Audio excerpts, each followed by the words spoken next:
Hello and welcome. I'm Megan. This is the Watercolor Artist's Guide to Fountain Pens. I am a photographer and watercolor artist with chronic health challenges, POTS, and wrist strength issues. I want to sketch with my fountain pen and then I want to watercolor over it.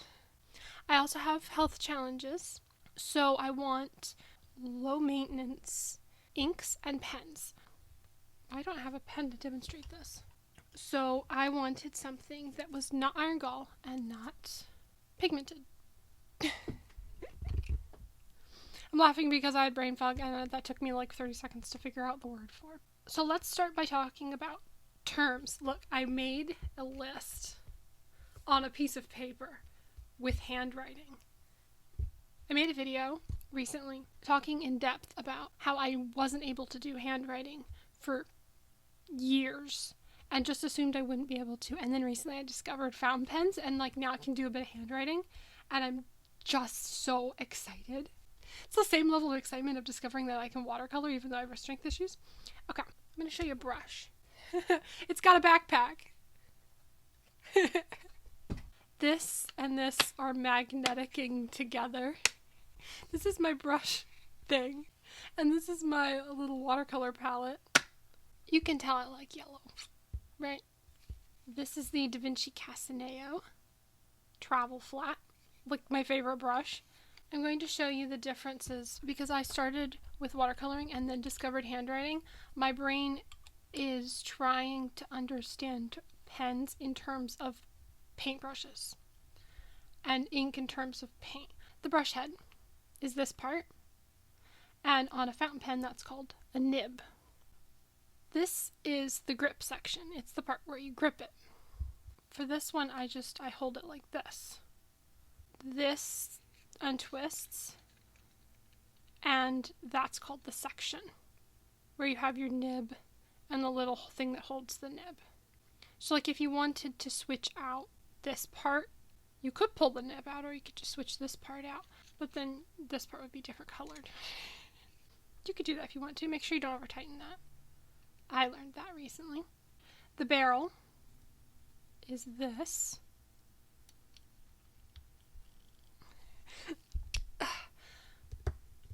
This is the barrel, and on this it's called a handle. This is the cap, and I think that's the feed where the ink goes through. If I got it wrong, I'll put text on screen. I'm still learning.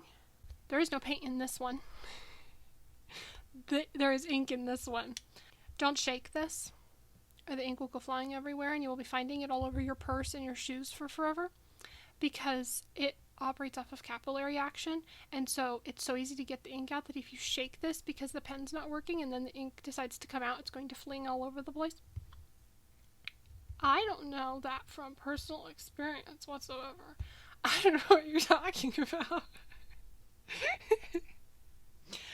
I finally figured out where all of the ink splatters were coming from. I have these like plastic travel shoes, and it just stayed on the surface of them, and every time I moved the shoes out of the way, I got ink on my hand, and then I was like, where did I get ink on my hand? And now I'd have it on my purse.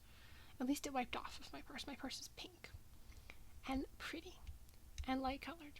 That's irrelevant. But anyway, using this one, you are painting, and when you're using this one, you are sketching or writing or drawing.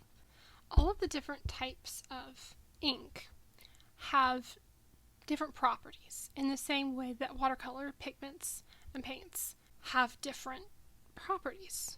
So with watercolor, you will have granulating and non-granulating paints, and generally speaking, the granulating ones will be harder to pick up onto the brush than the non-granulating ones. You have honey-based and non-honey-based paints and core, and honey-based ones are usually easier to pick up than the non-honey-based paints. Core is also easy to pick up. When you switch to trying to figure out ink, there's low, average, and higher flow of the ink. And that doesn't have anything to do with your pen.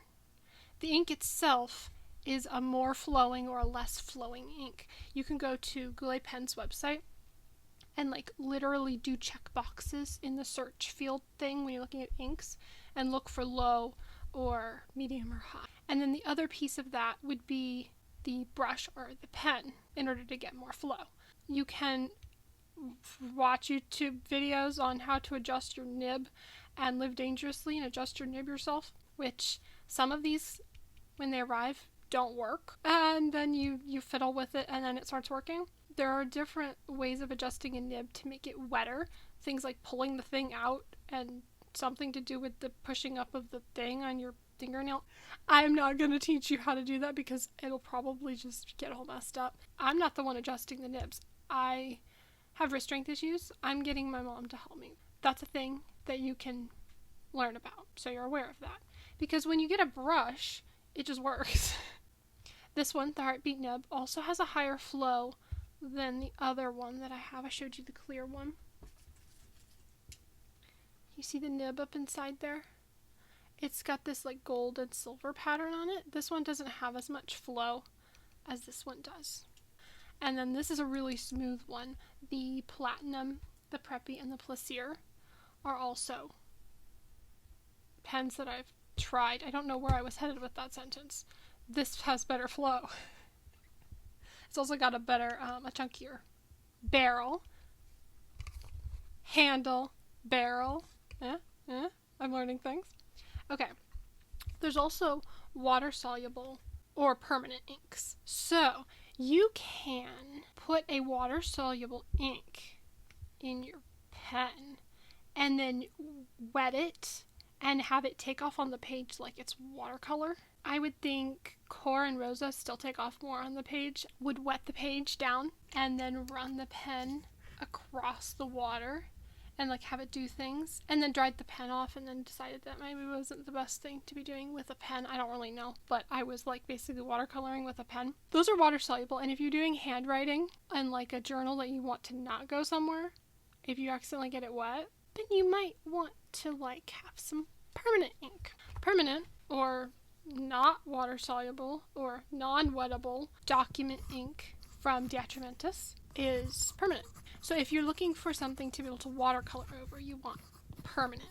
Permanence also has different levels. They'll be just listed as non-permanent. And then you have low permanent, which kind of stays put, and then there's the higher permanent ones, and you can find those check boxes on something like Goulet pens as well. I would find them a really good resource for researching what ink you want to get. What I've started using for my sketching, Deatramentis Document and Artist. So Deatramentis is the brand, and Document and Artist are the lines.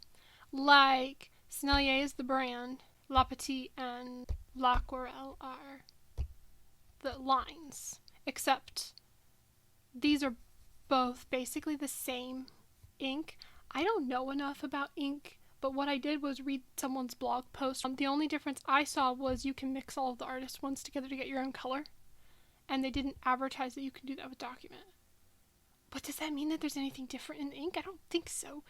Everybody seems to think that they're interchangeable, so pick the one that you like the color of. Initially, I was using the Platinum, the Plaisir, because it's got a slip sleeve cap up inside the thing, and that keeps your nib from drying out.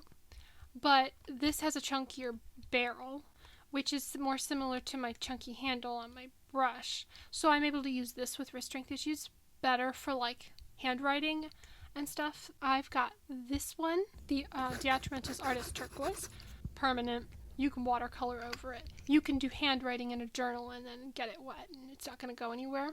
And I've been using this as my handwriting one. I've also got a Deatramentis Document Brown, which Document, again, waterproof. So I can use that for like tree branches, then watercolor over that with like leaves with watercolor. Actually have some tree branches, which is the coolest thing because I love trees.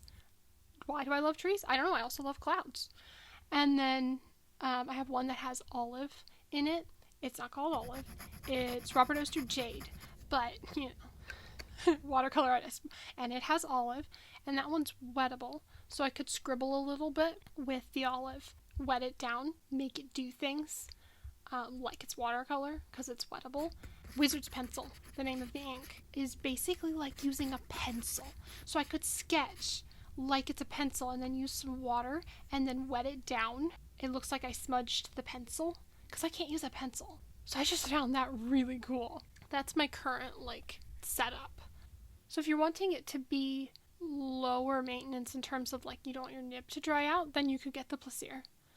But if you have wrist strength issues like I do, and you're wanting the largest barrel, then get this one. You could also, if you don't have wrist strength issues, get the heavier version of this one. It's too tiring on my wrist. This one's much lighter weight. Cool. Well, I think I covered everything. I will probably think of something later. Let me know if you thought of something. Thank you so much for watching. I will see you in the next video.